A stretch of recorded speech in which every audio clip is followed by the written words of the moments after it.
सारे देश के लोगों का ध्यान भटकाने के लिए नीतीश कुमार के दूसरे बयान को, जो सामाजिक दृष्टि से बहुत ज्यादा महत्वपूर्ण मुद्दा है, वो है 65% ओबीसी के लोगों को रिजर्वेशन, नरेंद्र मोदी वो काउंटर हो जाएगा और इसका 2024 के चुनाव में बहुत बुरा असर पड़ेगा। तो आरएसएस और भाजपा के जो मीडिया वाले समर्थक लोग हैं वो एकदम नीतीश कुमार के ऊपर पिल पड़े। एससी, एसटी, ओबीसी और माइनॉरिटी की जो महिलाएं, जब इनकी संख्या 85% है तो इनकी महिलाएं भी 85% है। आरएसएस भाजपा के लोगों ने प्रोपेगेंडा के लिए लोगों को लगा दिया।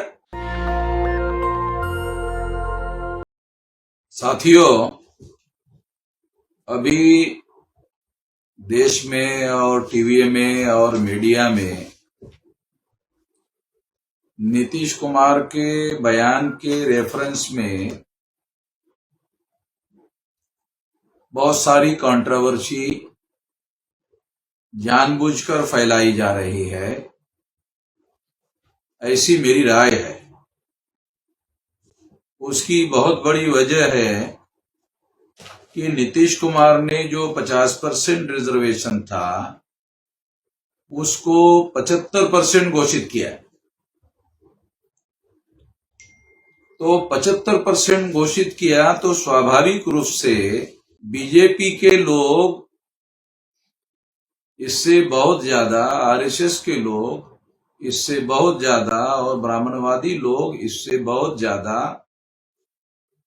दुखी हो गए। उन्होंने कैलकुलेट किया कि इससे 2024 के चुनाव का नैरेटिव या मुद्दा निर्धारित हो सकता है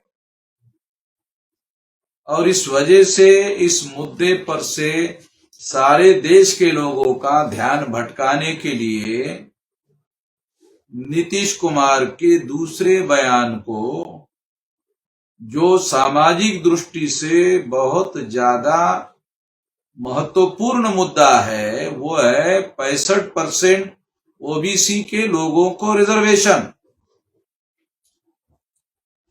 ये जो एससी, एसटी, ओबीसी का टोटल रिजर्वेशन 65% हो रहा है और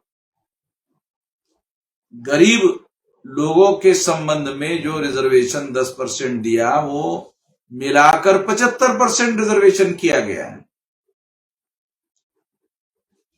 ये असली मुद्दा है।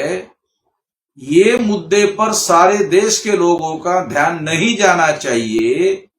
इसके लिए ये अनावश्यक कंट्रोवर्सी क्रिएट की जा रही है, क्योंकि जब ये बात मुद्दा जिसको ये लोग बीजेपी वाले हल्ला कर रहे हैं, विधानसभा का रिकॉर्डिंग पूरी तरह से देखो तो हंस हंस के मजे लेने का काम कर रहे हैं बीजेपी वाले।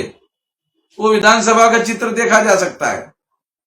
और अभी जब उन्होंने शांति से सोचा, विचार किया, अरे इससे तो सारे देश भर में बीजेपी का जो ओबीसी का चेहरा है नरेंद्र मोदी, वो काउंटर हो जाएगा और इसका 2024 के चुनाव में बहुत बुरा असर पड़ेगा। तो आरएसएस और भाजपा के जो मीडिया वाले समर्थक लोग हैं वो एकदम नीतीश कुमार के ऊपर पिल पड़े हुए हैं और उसको वो जो 75% आरक्षण वाला जो मुद्दा है उस पर से ध्यान हटाने के लिए दूसरे और अनावश्यक मुद्दे को बहुत ज्यादा तूल देने का काम कर रहे हैं। तो मैं इस पर बात करना नहीं चाहता था, मगर जब मैंने ये देखा कि वो अनावश्यक तूल देने का काम कर रहे हैं तो इससे ये बात समझ में आती है।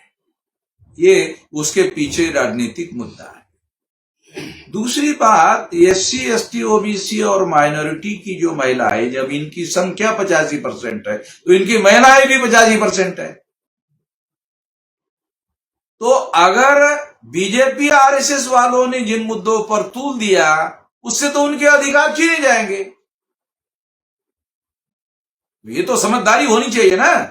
एससी, एसटी, ओबीसी, माइनॉरिटी की जो महिलाएं हैं वो इनके जाल में, इनके प्रभाव में, इनके जो प्रोपेगेंडे में नहीं आना चाहिए, क्योंकि इसके पीछे पॉलिटिकल एजेंडा है। अगर थोड़ी देर के लिए मान लिया जाए कि रिजर्वेशन को 75% करने के पीछे नीतीश कुमार का पॉलिटिकल एजेंडा है, तो संख्या के अनुपात में लोगों को रिजर्वेशन देना ये तो न्यायपूर्ण बात है। ये पॉलिटिकल एजेंडे से भी ज्यादा ये सामाजिक न्याय की बात है, जो भारत के संविधान के प्रीएम्बल ऑफ द कॉन्स्टिट्यूशन में भी लिखा हुआ है। ये गलत क्या है?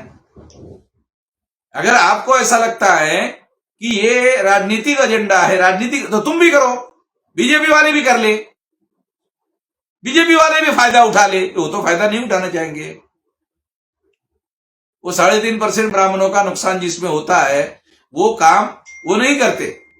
वो ये सोचते हैं कि 3.5% वाले लोगों को 35%, 50%, 70%, 80% नौकरियां जो है उस पर उनका कब्जा होना चाहिए। उसके लिए उनको बेशर्मी की हद तक समर्थन करते रहते हैं। तो ये बात मानने वाली नहीं है। हम लोगों को इसके बारे में सतर्क रहना चाहिए, विजिलेंट रहना चाहिए।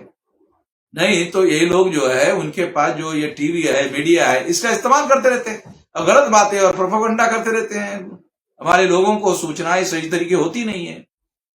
अब लोगों को यही जानकारी सारे देशवासियों को दी गई है कि नीतीश कुमार ने ये बोला, जबकि वो बोला नहीं है। 65% रिजर्वेशन बैकवर्ड क्लास को, SC, ST, OBC को देने का मुद्दा है, वो मेन मुद्दा है।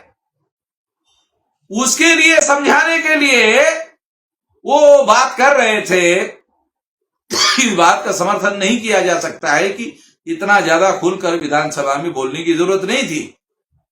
अगर वो केवल इतना ही बोलते कि पढ़ाई लिखाई बढ़ने की वजह से लोक संख्या नियंत्रण करने पर मदद हो गई और हमारी सरकार ने महिलाओं के पढ़ाई लिखाई के लिए ज्यादा काम किया, इतना भी अगर बोल देते, इतना ही बोलने से लोगों को समझ में आ जाता। मगर इस बात को विरोधी पार्टी के लोगों को भी तो समझना चाहिए कि इस बात को तूल देने की जरूरत है कि जो सामाजिक न्याय का मुद्दा है, जिसको उन्होंने मुख्य रूप से उठाया है, जब विधानसभा में आप लोग समर्थन कर रहे, बीजेपी वाले समर्थन कर रहे, किसी ने भी उसका विरोध नहीं किया।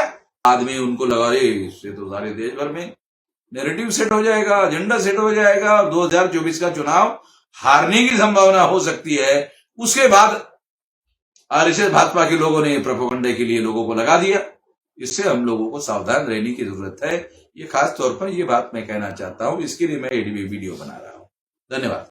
नेशनल दस्तक की आपसे गुजारिश है कि अगर इसको बचाना चाहते हैं तो नेशनल दस्तक को सब्सक्राइब करने के लिए रेड कलर के सब्सक्राइब बटन को दबाएं, फिर बेल आइकन की घंटी दबाएं। नेशनल दस्तक को बचाने के लिए बहुत जरूरी है कि हर खबर को शेयर करें, लाइक करें, कमेंट जरूर करें।